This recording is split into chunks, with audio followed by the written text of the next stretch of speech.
ചേച്ചി, ഷഷ്ടിപൂർത്തി ദിവസം ഗായത്രി ദേവി വരുമെന്നാണല്ലോ പാർവതി പറയുന്നത്. ഇങ്ങനെ തന്നെയാ അന്ന് ഗായത്രി ദേവിയുടെ ഓർമ്മ ദിവസം അവള് പറഞ്ഞത്. എന്നിട്ട് എന്തായി? ആ ദിവസവും ഗായത്രി ദേവി വന്നില്ല. ഗായത്രി ദേവി വരുമെന്ന് പ്രതീക്ഷിച്ചിരുന്നവരെല്ലാം വീടുകളായി. അല്ല ചേച്ചി, ഞാൻ ആലോചിക്കുന്നേ, അല്ല ഇവളെന്തിനാ ഇങ്ങനെ തള്ളിമറിക്കുന്നതെന്ന്. അതുകൊണ്ട് നമുക്കെന്താ പ്രയോജനം? അവള് കുശാഗ്ര ബുദ്ധിയുള്ളവളല്ലേ പ്രതാപ. അവൾ ഇതൊക്കെ പറയുന്നുണ്ടെങ്കിൽ അവൾക്ക് ഇതിന് പിന്നില് വ്യക്തമായ ഒരു ഉദ്ദേശം ഉണ്ടാവും. അവള് ഗായത്രി ദേവിയുടെ ആത്മാവുമായി സംസാരിക്കുന്നുണ്ടോ എന്ന് എനിക്ക് ബലമായ സംശയമുണ്ട്. അല്ല, അവള് പറയുന്ന അറിവല്ലേ ഇവിടെ എല്ലാവർക്കും ഉള്ളൂ. അത് ഞാനും ചേച്ചി അടക്കം എല്ലാവരും വിശ്വസിക്കുന്നു.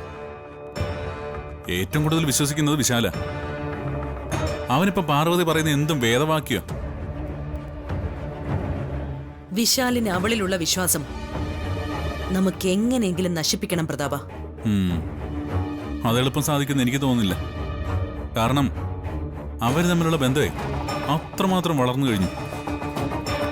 ഞാനിപ്പോ ആലോചിക്കുന്ന അതൊന്നുമല്ല, ഗായത്രി ദേവിയുടെ ആത്മാവ് ഉണ്ടോ ഇല്ലയോ എന്ന. പാർവതി പറയുന്ന പോലെ ഗായത്രി ദേവിയുടെ ആത്മാവ് ഇവിടെ വരാറുണ്ടോ? ഉണ്ടെങ്കിൽ നമ്മൾ സൂക്ഷിക്കണം ചേച്ചി. ചേച്ചി, അവളെ കൊന്ന നമ്മളോട് അവൾ പ്രതികാരം ചെയ്യാതിരിക്കോ? ജീവിച്ചിരിക്കുന്ന ആളോട് നമുക്ക് മല്ലടിച്ച് നിൽക്കാം, പക്ഷേ ആത്മാക്കളോട് പൊരുതി നിൽക്കാൻ പ്രയാസമായിരിക്കും. ചിലപ്പം ഗായത്രി ദേവിയുടെ ആത്മാവ് നമ്മളെ കടിച്ചു കയറി ചോര കുടിച്ചു എന്നിരിക്കും. അതുകൊണ്ട് ഗായത്രി ദേവിയുടെ ആത്മാവ് ഇവിടെ ഉണ്ടോ ഇല്ലയോ എന്നതിനൊരു വ്യക്തത വരണം. എടാ, നീ എന്തിനാ പേടിക്കുന്നേ? നീ പേടിക്കും പോലെ ഒന്നും സംഭവിക്കാൻ പോകുന്നില്ല. നീ ആദ്യം പറഞ്ഞതുപോലെ ഇതൊക്കെ ആ പാർവതി വെറുതെ പറയുന്നതാ, വെറും കെട്ടുകഥ. ഗായത്രി ദേവിയുടെ ആത്മാവ് പാർവതിയെ കാണാൻ വരുന്നുണ്ടെങ്കിൽ ആ ആത്മാവ് ആദ്യം പറയുന്നത് ഗായത്രി ദേവിയെ നമ്മൾ കൊലപ്പെടുത്തിയ വിവരമായിരിക്കില്ലേ?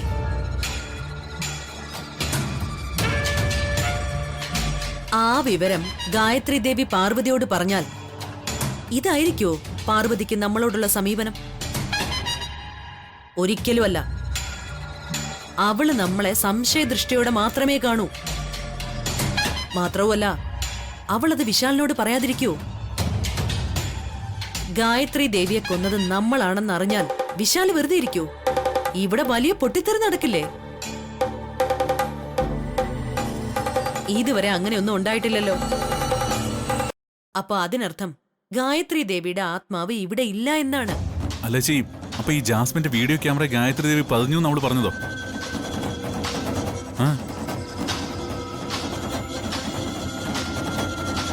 എടാ, അത് പക്ഷേ നമ്മൾ നേരിട്ട് കണ്ടിട്ടില്ലല്ലോ. ജാസ്മിൻ അത് വെറുതെ പറയാൻ സാധ്യതയില്ല. അത് മാത്രമല്ല, നമ്മൾ അവളെ കൊല്ലാൻ വേണ്ടി ബുദ്ധിപരമായി ഒരിക്കലും പിഴയ്ക്കാത്ത വിധം എന്തെല്ലാം കെണികൾ ഒരുക്കി. അതിൽ നിന്നല്ല അവള് രക്ഷപ്പെട്ടില്ലേ? എങ്ങനെ രക്ഷപ്പെട്ടു അത് നമ്മൾ ചിന്തിക്കണം. വെറുതെ ഒന്നും അവള് രക്ഷപ്പെടില്ല. അവളെ ഏതോ അജ്ഞാത ശക്തി രക്ഷപ്പെടുത്തുന്നുണ്ട്, അതുറപ്പാ. അതെന്ത് ശക്തിയാണ്? ഉദീനരമയാണോ അതോ ഗായത്രി ദേവിയുടെ ആത്മാവാണോ? അത് കണ്ടുപിടിക്കണം. അത് കണ്ടുപിടിക്കണമെങ്കിൽ അവളുടെ ജാതകം നമുക്ക് വേണം. എങ്ങനെയും അവളുടെ ജാതകം നമുക്ക് ഒപ്പിച്ചെടുക്കണം.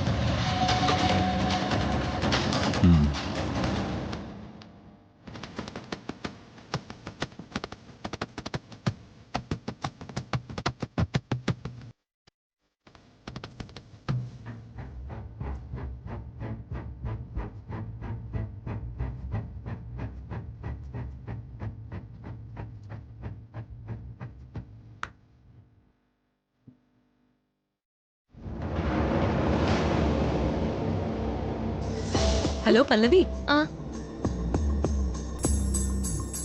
അമ്മേ, എന്താ മോളെ ഒരു ചമ്മലും വെപ്രാളവും ഒക്കെ? ഏയ് ഒന്നുമില്ല.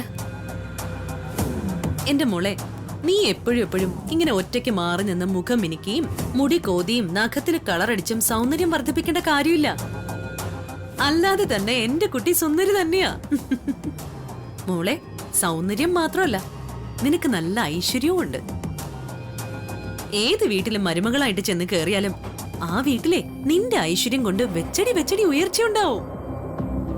ഞാൻ മരുമകളായി വന്നു കയറുന്നത് ഈ വീട്ടിലേക്ക് തന്നെയാണമ്മേ. നീ എന്താ മോളെ ആലോചിക്കുന്നേ? അല്ല, അമ്മയ്ക്ക് എന്നോട് എത്രമാത്രം സ്നേഹമുണ്ടെന്ന് ഞാൻ ഓർമ്മിക്കായിരുന്നു. മോളെ, ഞാൻ നിന്നോട് എപ്പോഴും പറയാറില്ലേ, എനിക്ക് നിന്നെ വലിയ ഇഷ്ടമാണ്. നീ എനിക്ക് പിറക്കാതെ പോയ മോളാണ് പല്ലവി. എനിക്കും 2 ആൺമക്കളല്ലേ മോളെ. പിന്നെ ഞാൻ വന്ന് കയറിയ ഇവിടെയും എനിക്ക് കിട്ടിയത് ഒരു ആൺകുട്ടിയെ തന്നെയായിരുന്നു. നിനക്കറിയോ,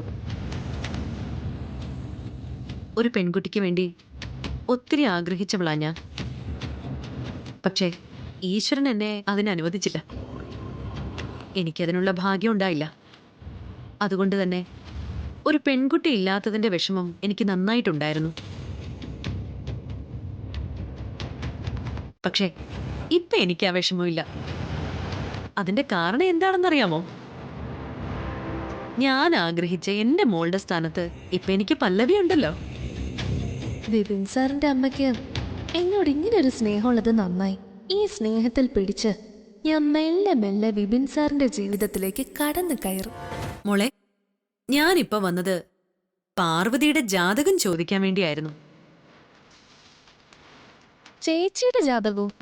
അതിപ്പോ എന്തിനാ? അവളുടെ ജാതകം ഒന്ന് പരിശോധിക്കണം മോളെ.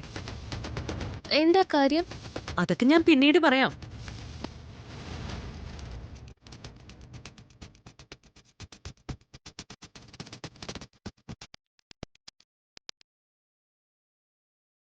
മോളെ, പാർവതി അവളുടെ ജാതകം എവിടെയാ വെച്ചിരിക്കുന്നത്?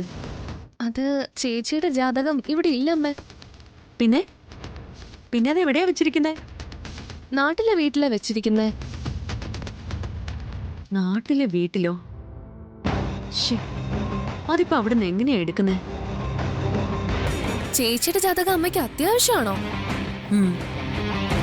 ആവശ്യമുണ്ട്. അമ്മയ്ക്ക് ചേച്ചിയുടെ ഗ്രഹനില കിട്ടിയാ മതിയോ? അത് കിട്ടിയാ ജാതകം എങ്ങനെയാണെന്നറിയോ? മതി മതി, ഗ്രഹനില കിട്ടിയാ മതി. പക്ഷെ അതെങ്ങനെ കിട്ടും?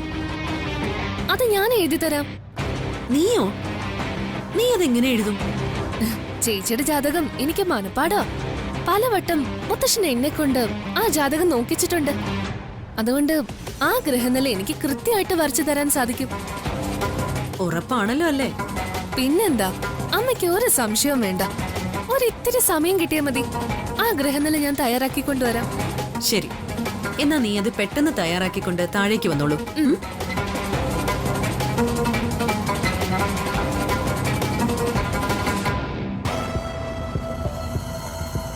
അമ്മ എന്തിനായിരിക്കും ചേച്ചിയുടെ ജാതകം ചോദിച്ചത്? എന്തായാലും ഗ്രഹനില വരച്ചു കൊടുത്തേക്കാം.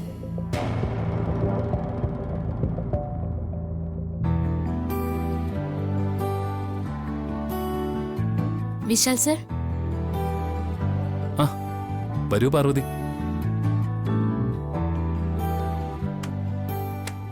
ദാ.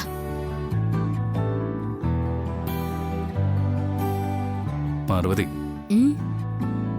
ഷഷ്ടിപൂർത്തി ആഘോഷിക്കാൻ അമ്മ വരുമെന്ന് നീ പറഞ്ഞ സത്യമാണോ? ഷഷ്ടിപൂർത്തി ആഘോഷത്തിന് അമ്മ വരും സർ. അത് ഉറപ്പാണോ? ഉറപ്പ്. പാർവതി, ഷഷ്ടിപൂർത്തിക്ക് അമ്മ വന്നാലും ഇല്ലെങ്കിലും എനിക്കത് വിഷയമല്ല. അമ്മ വന്നാൽ വലിയ സന്തോഷം, വന്നില്ലെങ്കിൽ പ്രയാസവുമില്ല. അമ്മ വന്നില്ലെങ്കിൽ നമുക്കൊന്നും ചെയ്യാൻ സാധിക്കില്ലല്ലോ. അതുകൊണ്ടാ പ്രയാസം ഉണ്ടാവില്ല എന്ന് ഞാൻ പറഞ്ഞത്. പക്ഷേ നീ ഒരു കാര്യം ശ്രദ്ധിക്കണം. എന്താ സർ?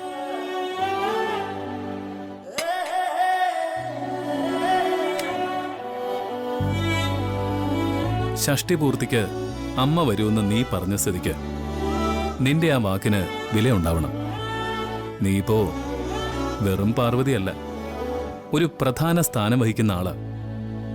ഗായത്രി ഗ്രൂപ്പ് ഓഫ് കമ്പനീസിന്റെ ചെയർപേഴ്സൺ. അങ്ങനെ ഒരു പൊസിഷനിലിരിക്കുന്ന ആളുടെ വാക്കിന് എപ്പോഴും ഒരു വിലയുണ്ടാവണം.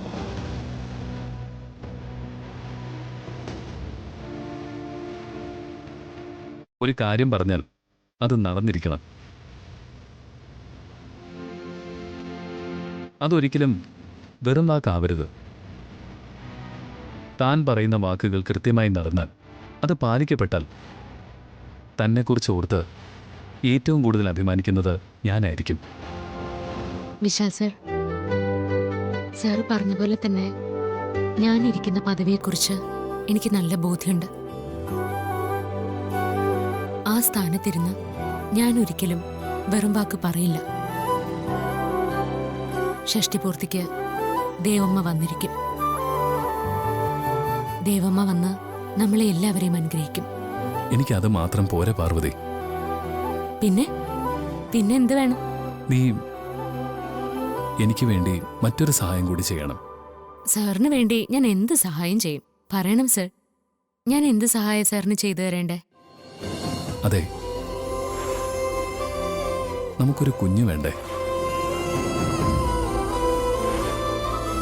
നിനക്ക് ഒരമ്മയാവണ്ടേ?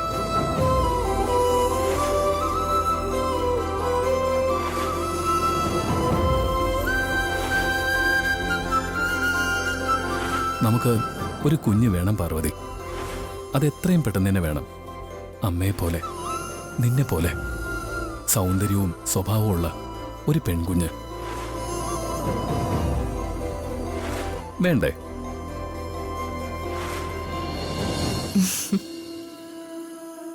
വേണം. എന്നാ പിന്നെ വൈകിക്കണ്ട.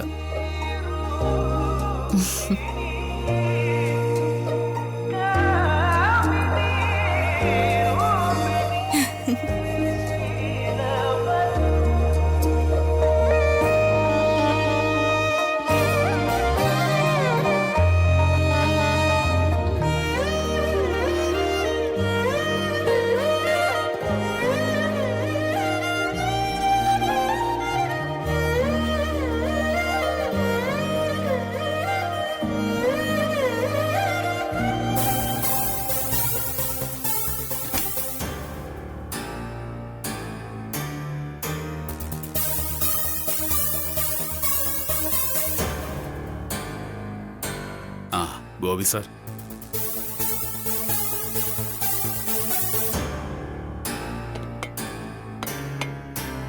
എടോ, പുറത്താരെങ്കിലും നിൽപ്പുണ്ടോ? ആരെങ്കിലും ഇങ്ങോട്ട് വരാൻ സാധ്യതയുണ്ടോ? ഇവിടെ ഈ പരിസരത്തൊന്നും ആരുമില്ല സാർ. ആരും ഇങ്ങോട്ട് വരാനും ചാൻസ് ഇല്ല. ആശ്വാസമായി.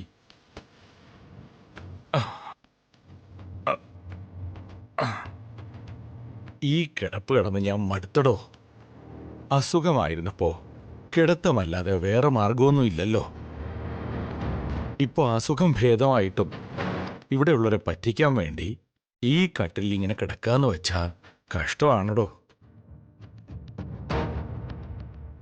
മനസമാധാനത്തോടെ എഴുന്നേറ്റിരിക്കാനും ഇവിടെ ഒന്ന് നടക്കാനും പറ്റുന്നില്ലല്ലോ എനിക്ക്.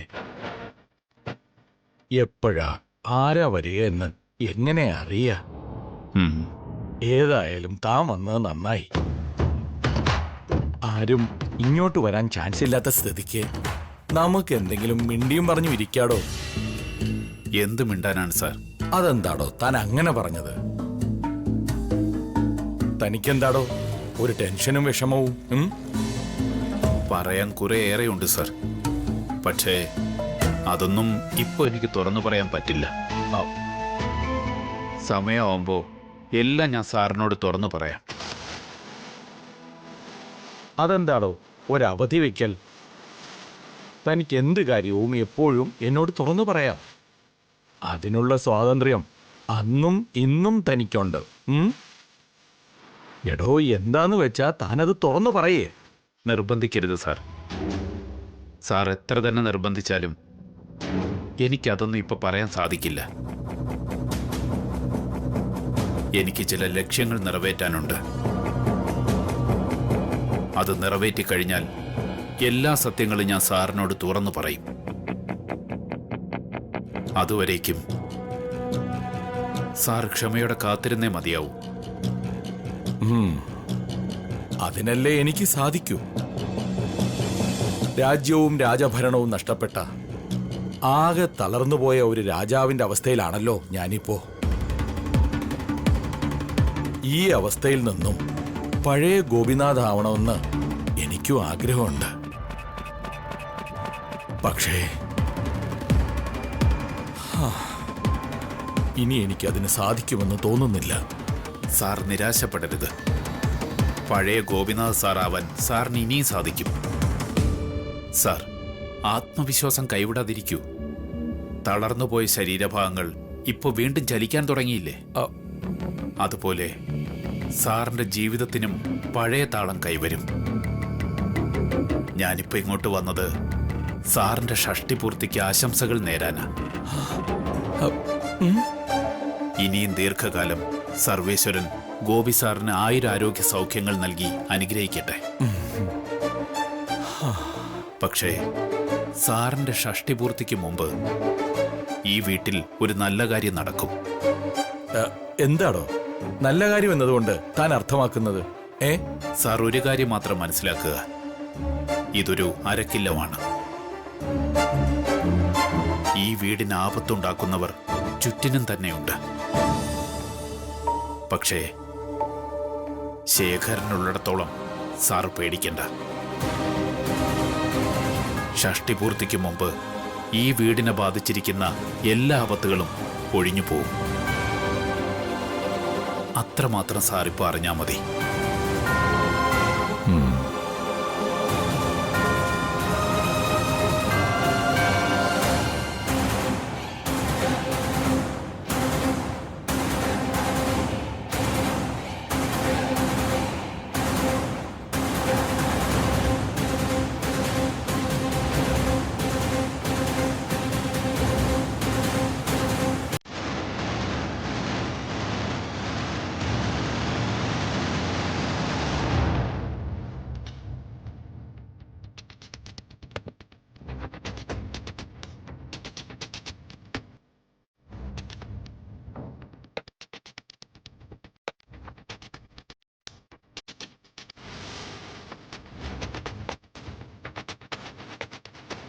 കട്ട് ചെയ്തു പച്ചക്കറിയൊക്കെ കട്ട് ചെയ്തോ. എന്നിട്ടേ പാത്രങ്ങളൊക്കെ നന്നായിട്ട് കഴുകി വെച്ചോ.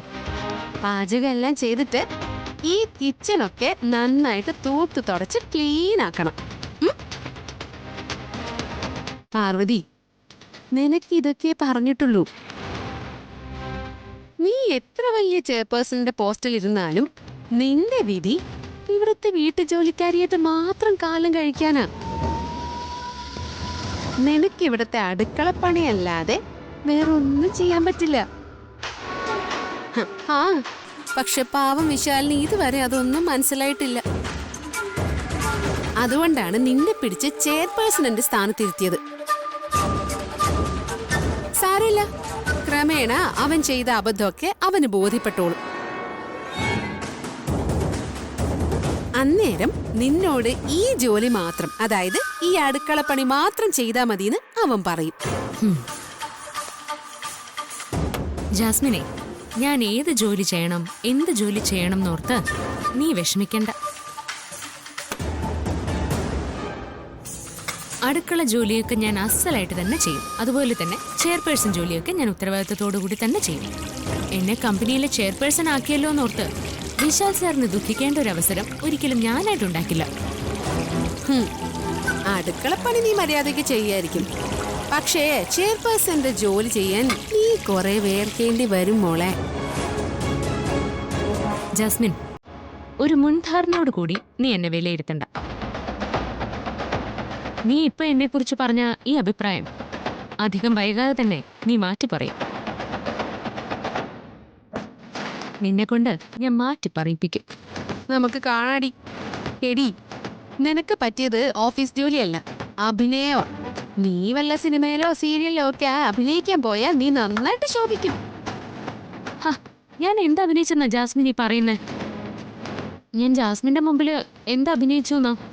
നീ എന്റെ മുമ്പിൽ എന്നല്ല എല്ലാവരുടെ മുമ്പിൽ അഭിനയിച്ചോണ്ടിരിക്കല്ലേ. ഷഷ്ടി പൂർത്തിക്ക് ഗായത്രിയമ്മ വരുമെന്നും പറഞ്ഞ് നീ എല്ലാവരെയും കബളിപ്പിക്കുകയല്ലേ. ഇക്കാര്യത്തില് നിന്നോട് തർക്കിക്കാനേ ഞാനില്ല. ആ ഇനിയിപ്പോ ചുമ്മാ നിന്നിട്ട് നിനക്ക് പ്രയാസം തോന്നുവാണെങ്കില് ദേ ഈ പച്ചക്കറി നീ അരിഞ്ഞു. ഞാൻ അന്നേരം ഈ കറിക്കുള്ള കൂട്ടുകളൊക്കെ തയ്യാറാക്കാം. പിന്നെ ഇവിടുത്തെ അടുക്കള ജോലി ചെയ്യാനല്ലേ ഞാൻ ഇവിടെ വന്ന് താമസിക്കുന്നത്. ഇതൊക്കെ നീ തനി അങ്ങ് ചെയ്താ മതി.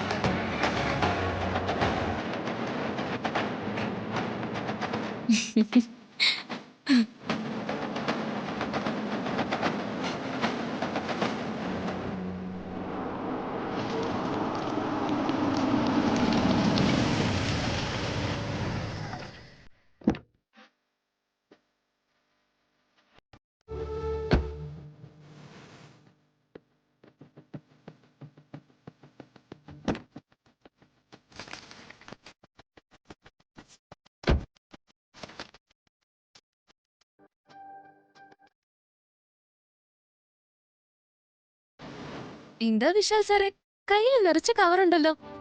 നീ ഇവിടുത്തെ എല്ലാ സ്ത്രീകളെ ഇങ്ങ് വിളിച്ചേ. പാർവതി ചേച്ചി, അമ്മേ, സുശീല ആന്റി, ഗാർഗി ചേച്ചി, ജാസ്മിൻ, എല്ലാരും ഒന്ന് വേഗം വന്നേ. വിശാൽ സാറ് വിളിക്കുന്നു. നീ ഇവിടെ നിന്ന് തന്നെ വിളിച്ചു പോവാണോ?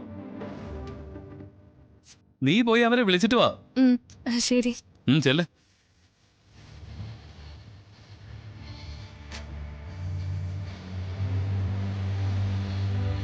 വേഗം ചെല്ല്, വിശാൽ സാറെ വിളിക്കുക.